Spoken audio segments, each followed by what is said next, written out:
In the book of Isaiah, God says, "And when they shall say unto you, Seek unto them that have familiar spirits, and unto wizards that peep and that mutter, should not a people seek unto their God? For the living should they seek unto the dead? To the law and to the testimony, if they speak not according to this word, it is because there is no light in them."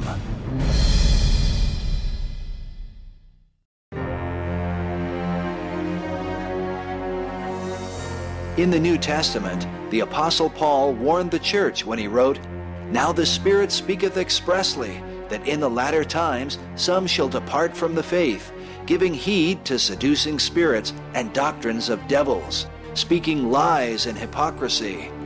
It would seem the seducing spirits of the 18th and 19th centuries focused first on creating a new mentality in the minds of men concerning the traditional interpretation of the Bible. But as the movement progressed, the attack would reach to the very heart of God's authority.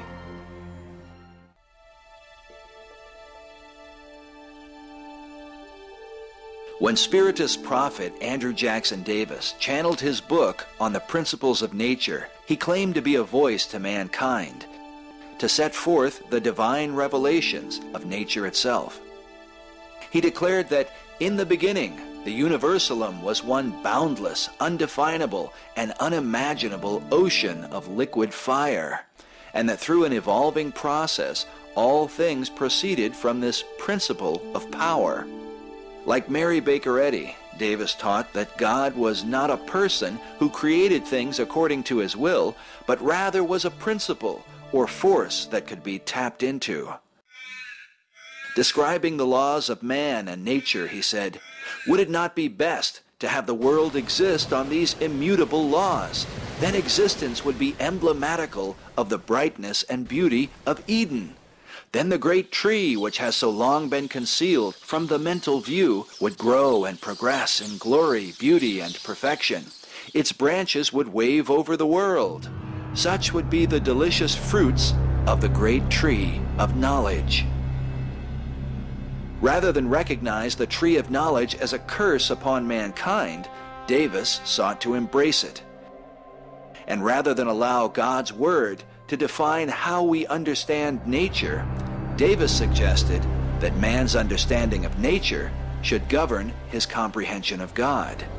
Davis wrote, "It is the office of paleontological sciences to set forth general truths in the departments of astronomy, geology, anatomy, physiology, etc., all as in perfect harmony with each other. In this, true theology has its foundation, and the teachings of this should constitute the only study of the theologian.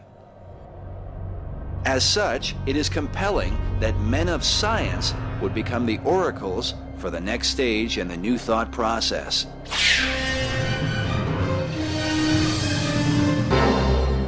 In 1859, Charles Darwin published The Origin of the Species.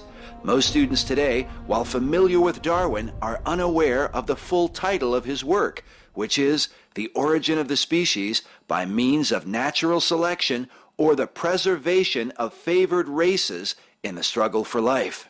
In this work, Darwin challenged the origin of animal life on the planet and formalized the evolutionary ideas that had been pondered for centuries. In 1871, Darwin published The Descent of Man, in which he applied this thinking to the origin of mankind itself.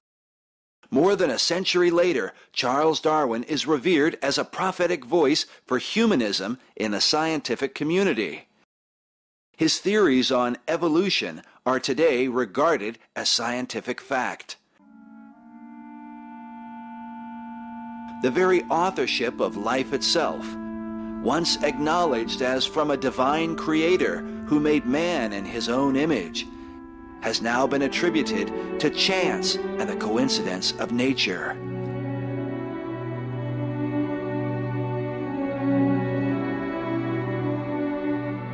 Yet some researchers argue that Darwin's theory has no foundation in real science, but is rather based on the ancient mystery teachings of the occult. First, I would say the evolution theory did not start with Charles Darwin. It started way before that. It actually started in the Garden of Eden with Satan when he said to Eve in Genesis chapter 3, Eve, if you eat off that tree, ye shall be as gods. The whole idea that man can progress and evolve and become better, is an idea that came from the devil in the Garden of Eden. Satan started that. And then down through history, there have been who knows how many thousands of folks that have promoted that idea or pushed it. Aristotle taught a form of evolution. Plato taught a type of evolution. The Babylonians, down through history, there's always been folks who taught, that the Egyptians taught we evolved from slime along the Nile River. So Darwin simply made the theory popular. That's all he did. He didn't really invent the theory of evolution. His grandfather, Erasmus Darwin, wrote a whole book called Zoonomia, where he basically laid out everything Darwin said. And Darwin, his grandson, then stole all of his ideas and never gave credit to Grandpa one time. Interesting plagiarism back then. But Darwin's theory, as we call it Darwin's theory, but actually it was way before him. The evolution theory would say that everything is evolving and getting better, and we don't see any of that. We don't see any mutations produce any improvement to the gene pool. Mutation is a scrambling of information that results in a genetic loss. Nobody's ever proven a good mutation. Some people say, well, bacteria become resistant to drugs. I say, well, yeah, that's because they lost information. The antibiotic can't lock onto the ribosome. So it's like somebody's coming through town and they're handcuffing everybody, hauling them off to jail, going to kill them. But you don't have any arms, so they can't handcuff you. You say, wow, that's beneficial. Well, it might be beneficial for the moment, but it's not beneficial in the long term, okay? So these bacteria that are deformed, that have lost information, now are able to be resistant to the drugs only for that particular drug and only for a short time. When you put them back in the regular population, they're worse off. There's absolutely no evidence whatsoever to back up the evolution theory. Nobody's ever seen a dog come from a non-dog, and we certainly have never seen a dog come from a rock, which is what the evolution theory teaches if you go back, millions of years. Most evolutionists don't even know their own theory. They don't even know that they believe they came from a rock 4.6 billion years ago.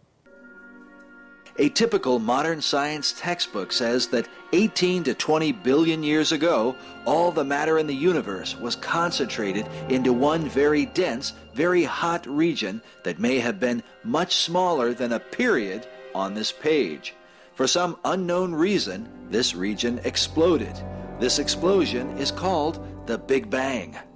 Coming out of this Big Bang, a giant rock somehow appeared that was rained on by cosmic rains for millions of years.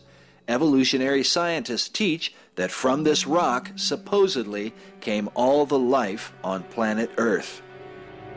So the evolution theory teaches, 20 billion years ago or sometime in the past, pick a number, nothing exploded and made everything.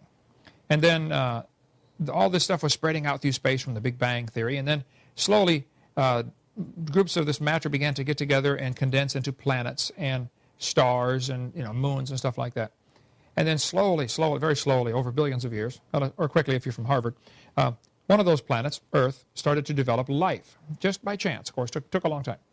And then that first life form that slowly evolved out of the soup in the ocean learned how to reproduce itself, which is a pretty good trick, of course.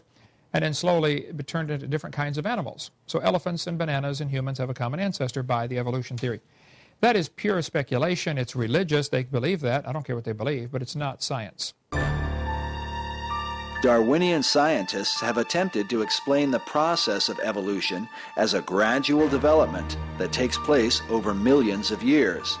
Yet some scientists argue that for the building blocks of life, this is simply impossible. Darwin himself admitted that if it could be demonstrated that any complex organ existed which could not possibly have been formed by numerous successive slight modifications, my theory would absolutely break down. Through the 20th century, the complexity of living organisms has revealed itself to be far greater than Darwin ever imagined.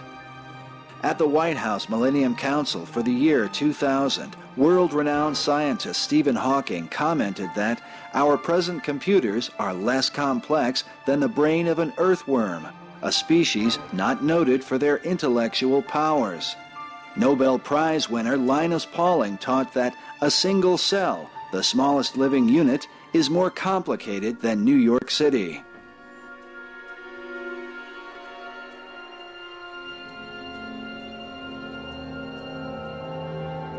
In his book, Darwin's Black Box, author and biochemist Michael J. Behe argues that the complexity of cell structure overthrows the idea of a gradual evolution. His conclusions reveal that highly sophisticated molecular machines control every cellular process. Thus, the details of life are finely calibrated, and the machinery of life enormously complex.